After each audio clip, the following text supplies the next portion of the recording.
Safi. Nikupe hongera ama pole kwa kile ambacho kimetokea? Yote. Sababu pole kwa sababu tumefungwa magoli mengi, lakini hongera kwamba tumecheza na tumemaliza salama. Kipi kimewasibu leo hii kiasi cha kupokea idadi kubwa ya magoli 4-0? Cha kwanza mwenyewe tumefeli kwenye mpango kazi ambao mwalimu kautoa, na cha pili kwamba tumekutana na timu kubwa ambayo inatuzidi kila kitu. Wazaji wao wana experience kubwa sana kwenye mashindano kama hayo. Hii ni mara yetu ya mwanzo, kwa hiyo walikuwa na kila sababu ya kutufanya vile ambavyo wao wamefanya. Kwamba ubora ndio sababu ya Mwembe Makumbi leo hii kwenda kupoteza mbele ya Yanga. Sababu tumecheza na timu kubwa ambayo imetuzidi kila kitu. Walikuwa bora sana kwenye kila sehemu, kwa hiyo walikuwa na uhakika kupata. Ni nyota yupi ambaye aliweza kuwavuruga kabisa kwa asilimia? Kila ambaye kacheza kwenye eneo lake sasa tuvuruge. Kina muda na nani wote ambao wamecheza basi wametuvuruga, sababu wana IQ kubwa sana kuliko sisi.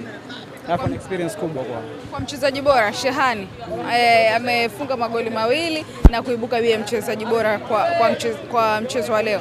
Umekionaje pia kiwango chake ukiwa umecheza naye kwenye timu?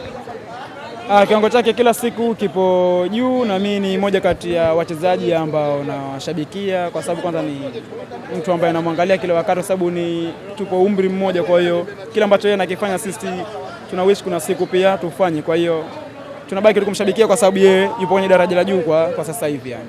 Unatamani kuja kucheza ligi Tanzania bara? Tunatamani. Timu ipi ambayo unaitamani sana? Yoyote ambayo Allah atajalia itakuwa riziki yangu, basi mimi nipo tayari Ni kiungo gani pia anakuvutia kutoka Tanzania? Feitoto. Feitoto. Lakini kwa ukiniambia mmoja basi Feitoto. Na unatamani pengine kuwa kama yeye kwa namna ambavyo wamefanya kwenye ligi ya Tanzania?